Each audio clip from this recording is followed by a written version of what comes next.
Welcome to RETN Roundtable, a program featuring discussions and dialogue on topics of community interest. On today's show, Active Language Learning with Benjamin Clarke of St. Michael's College.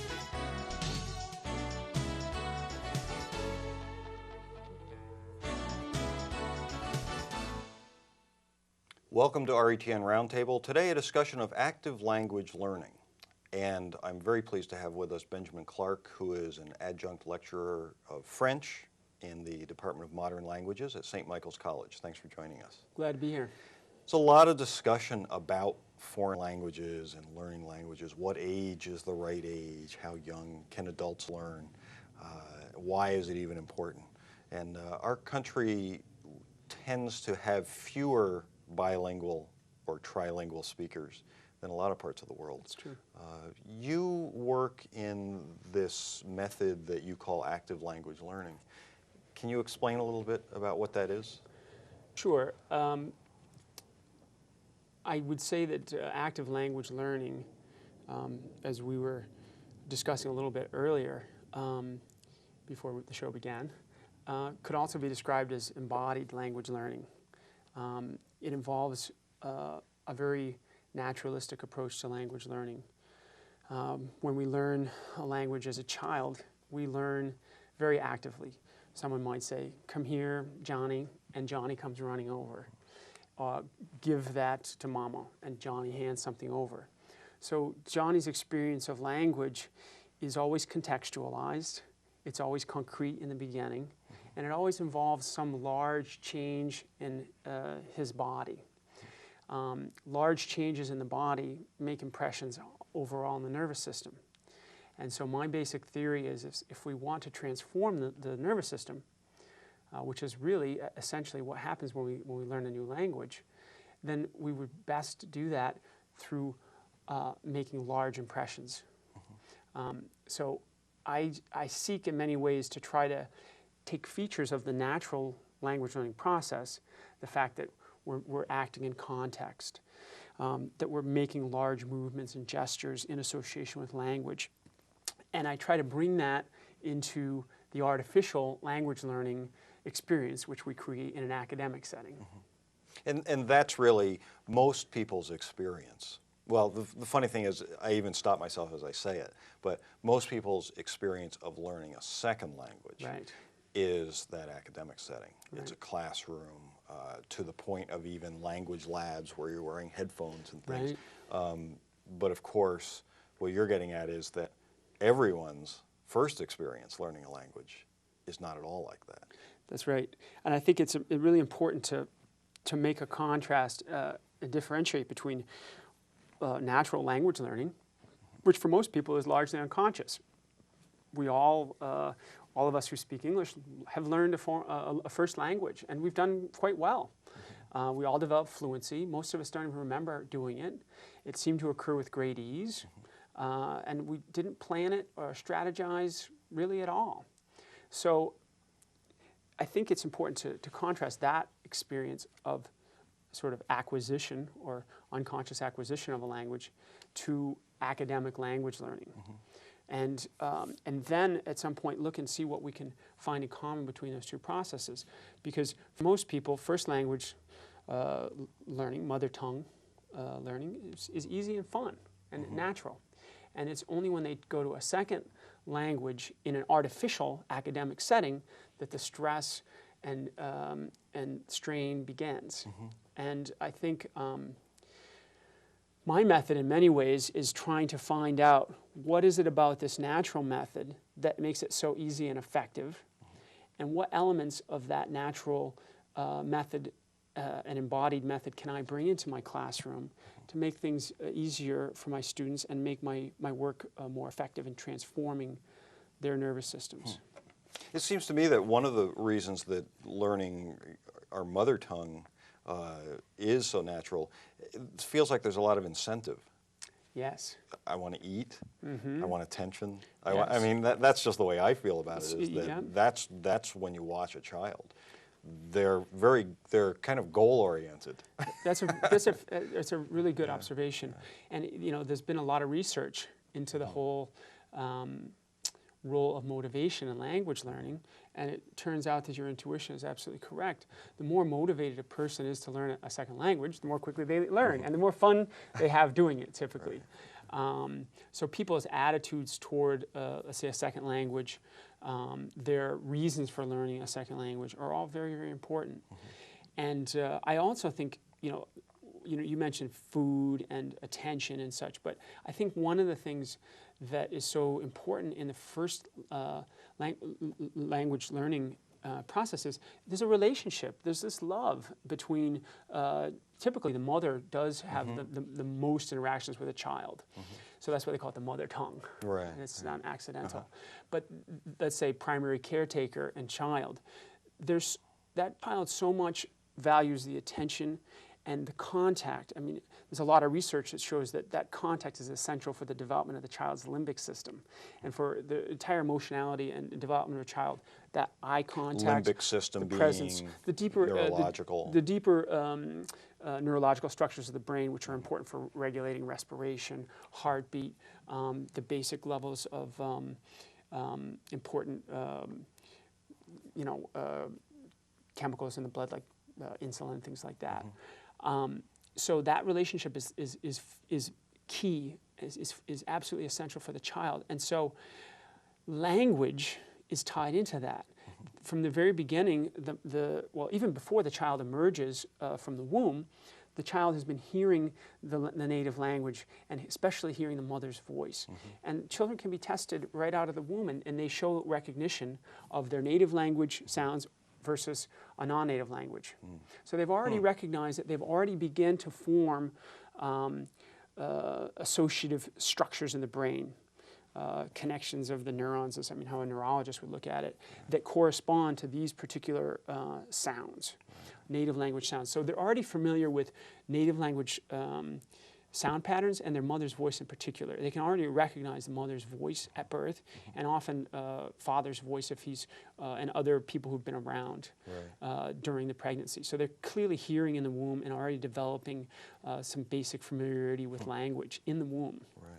And I think the way they usually test that is they play a sound, and if the child sucks harder on a device, it shows that they're happy and excited and they recognize it, versus an unknown sound doesn't produce that response. That's how they test that. So there's kind of a comfort level. A comfort and a happy association and a familiarity is inferred from that. Well, that brings me to recollections of, not that I had bad French teachers, but recollections of language class where it did feel like a tense situation. It felt like the one class during the day where you just knew you were going to get called on, and you were sitting in your seat. I mean, sometimes there was action involved, but for the most part, and especially in the lab with the headphones when the teacher could be listening at any moment. I mean, if it's that sort of tense situation, you're talking about just the opposite. Right, exactly. Do your students, I mean, so you're talking about being relaxed, being at ease. Right. I'm talking about emulating emotionally the experiences that we had with our initial language learning process. And as children, I think what we associate with language is, pleasurable contact with other people, affection, safety, and enjoyment in movement and exploration. And I think what I find is that my students tend to, at the end of the course and during the course, give me a lot of positive feedback about how they had so much fun, it was so much easier than any class they'd ever had, and that they've learned more than any class. I often have students say to me, I learned more in your one semester of French than I learned in 3 years of high school. And the interesting is that they have fun doing it. Right. And that must be a real obstacle, because your students come in, and it may be a requirement for some of them. It is a requirement. And maybe a requirement for all of them at St. Mike's. It is, yeah. And so how do you help them understand that this is going to be different? And I know you brought some slides along that you use, but how do you make that transition? Because I would assume if I signed up for French class, it's going to be like French classes I've had, or Spanish class, or whatever it is. Well, I think it might be interesting at this point to just take a little look back in history. At language learning in academic settings, I mean, initially people learn the languages that they needed through contact with the people around them. So they were immersed in the language, and they picked it up unconsciously without any particular analysis or effort. But there were also these languages around that didn't have a living community of speakers. For example, Latin. Now, Latin is called a dead language, not because it isn't useful or it doesn't have its functions, but because it's very difficult to find a living community of Romans to interact with and speak Latin with. And this was also the case in Europe. You had a small number of intellectuals whose job was mainly to read the Bible, which was in Latin translation, and then interpret it to the people. And those people never had a community to teach them. They never had a Latin-speaking mother to give them that information. So how did they learn that? And that question sets the stage for the entire history of academic language learning. How do you learn a language with no mother or no loving person to interact with and teach it to you? Well, you learn it as what they did was they took the language in written form. Most of these people who were the sort of guardians of this artificial language without a community, almost like a language in a museum. Right. These guardians were linguists. They were people who were very interested in language, and they studied it, and they analyzed the language. So their consciousness of that language was very left brain, very analytical. So they would say, okay, here's Latin, and here's how it works. This is the present tense. This is the past tense. These are the endings that we've analyzed, and we can see this. And they would write down their observations. They would write down a complete analysis, and then they would pass that on and say, here's the analysis of the language. If you read this analysis, and you use this dictionary, then you too can read the Bible in Latin. And you're never actually asked to perform or interact in real time with another native speaker. There aren't native speakers, essentially. Although, of course, there were certain sacred uses of Latin in the Mass, and there may have been a few intellectuals who would have, maybe some conversations in Latin, but it really wasn't a language of interaction. It was a language for translation and for written expressions, writing mottos for your government or for your church or for your companies. I mean, enigmatic sayings like semper fidelis and things like that. So it really had a very artificial usage, and it was not interactional. So the learning of it did not involve interaction. It involved mainly analysis, and it allowed the person at their leisure to say, okay, I know what this is in principle. Now I look up this word in the dictionary. Now I can decipher this text. I can write this. I can double check with my analysis and my grammar, and I can write a decent letter in Latin. So that was considered knowledge of this artificial language. And once that method became normalized in the academic tradition, it was then handed down. And it became applied not only to Latin, but other foreign languages, German, French, Spanish, etc. Right. Now, if you consider, especially in the United States, our geographical isolation meant that my use of German or French might mainly be for reading and writing, and I would never have to interact in real time. And so that method, called the grammar translation method, which was inherited, I think, from the classical study of Latin and Greek, maybe some other sacred languages like Hebrew and Sanskrit, which again are, languages without a living, languages without bodies, let's say, disembodied languages. So that disembodied language approach was brought over, especially in North America, to study French and German and Spanish as disembodied languages. Now, the crisis that has occurred, and that was fine in the 30s and 40s, actually, all through the 1800s and 1900s, early 1900s, that's how people studied language. There was a crisis, though, and transportation was the reason for that crisis. Suddenly, people who were supposed to be experts in Spanish came face to face with Spanish speakers. And they no longer had time to consult their dictionaries, and they no longer had time to consult their grammar for analysis. They had to interact. And suddenly they realized, wait a second, my students don't speak Spanish. They can read and write it, they can analyze it, they can tell you all about it, but they can't act with it. So I think probably like First and Second World Wars created a crisis in language teaching, and the government especially got very interested in how can we teach people to actually go out and speak these things. The grammar translation message doesn't work for sending a spy into another country. It doesn't work for soldiers who have to interact all over Europe. So I would say World War I and World War II, and also the new methods of transportation that allowed people to be in contact with living communities of speakers. put that crisis method in crisis.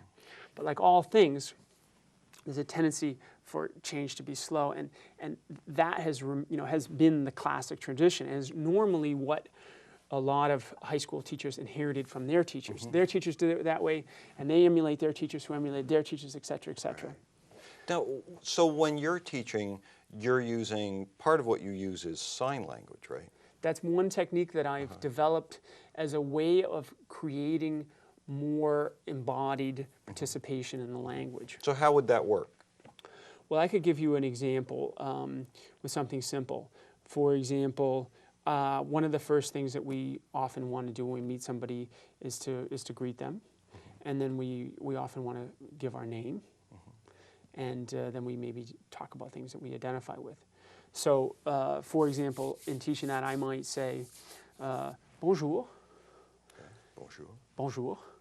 And again, by making a gesture, I'm changing my nervous system a little bit more than just moving my tongue. Bonjour. Bonjour. And I'm giving my whole nervous system this cue to the meaning. I mean, the raised hand, it creates a bit of a context for this sound pattern. So I might say something like, bonjour. Bonjour. Je m'appelle Benjamin. Benjamin. Je m'appelle Benjamin. Scott. OK. Ou je peux poser la question. Comment est-ce que tu t'appelles? Je m'appelle Scott. OK. Par exemple, je parle français. Français. Je parle français. Français. Est-ce que tu parles français? Oui ou non? Oui. Un peu. Un peu de français. Okay. So essentially what I'm trying to do is enrich the language experience with a context. And by using gestures, I'm creating context on a number of different levels. First of all, I create a kinesthetic experience for myself that I can feel. I also create a visual experience for myself and for you. That's a whole other layer of processing that's going on, a whole other layer where connections can be made. And obviously, I'm simultaneously having an auditory experience. So the idea is to enrich the experience. So just as a child has a full context, when mama says, do you want a cookie? Maybe he can smell the cookie, and he can see the cookie, and he can even maybe get a little taste of the cookie. And it doesn't take long at all for a child to learn a word like cookie. Because, boy, there's so many different levels and so many different ways to connect to cookie. Right. Whereas if I just show you, here's a list of vocabulary, cookie's one word on the page, and otherwise you're looking at a blank page with a bunch of text. You know, having a picture of a cookie is nice. That's the beginning of a visual experience, and a lot of books offer pictures of the vocabulary. That's nice. But I find even more of a root level experience is physical movement. And so I attempt to bring that in as much as possible.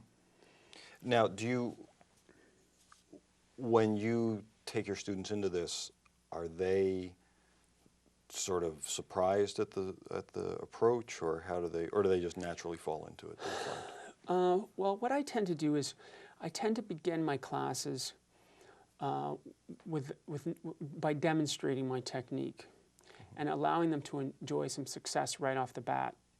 So I prove to them that this is effective because I use it on them for, let's say, half an hour or something, and they succeed. And just as you succeeded in communicating with me a bit and understanding me, I let them have an experiential success. And then what I do is I distribute a very nice brochure that essentially explains the method that I use. And what I try to do is I try to quickly disassociate my work from everything they've done in the past. Because many students are bringing in a lot of baggage with them, a lot of pain and stress. They were in a classroom that used a disembodied approach, and it was frustrating for them, and it was hard, and it didn't work very well, and they felt like they worked really hard, and they were they never had the answer easily, and they didn't make progress. And they were told it was their fault because they weren't smart enough or they weren't clever enough. So they got a lot of different levels of accumulated stress in the body, plus cognitive associations. I can't learn languages, I'm stupid, I can't do this, etc. So there's a lot of toxic sort of feelings and thoughts that go along with the language learning process for a lot of people. And many people, simply become completely allergic to it and refuse to ever do it again. And I think this is very unfortunate because the fact is that everybody can learn languages easily. It's a question of doing it in a natural way that works well with the human nervous system. I think that's another association we have, at least in this country, that people who know more than one language are so bright. I just think that is a common feeling that people have. Yeah, it's funny because I've spent time, for example, in Zaire, deep in the jungles of Africa, and there are people there who have no formal education that speak 5 or 6 different languages with ease, and they never got uptight to learn them, and it was because they learned them in a naturalistic way. So I think what tends to happen in the language learning classroom in high school is that a certain percentage of students are already fairly left brain in their approach to learning. They're already pretty accustomed to analyzing things and working with an analysis. And so those students tend to get the high grades in high school. And it doesn't mean that later on they can actually interact and use the language. I certainly went on foreign study with students who were very high, who got high grades in their academic language learning experiences, and when we actually got in France, were unable to interact.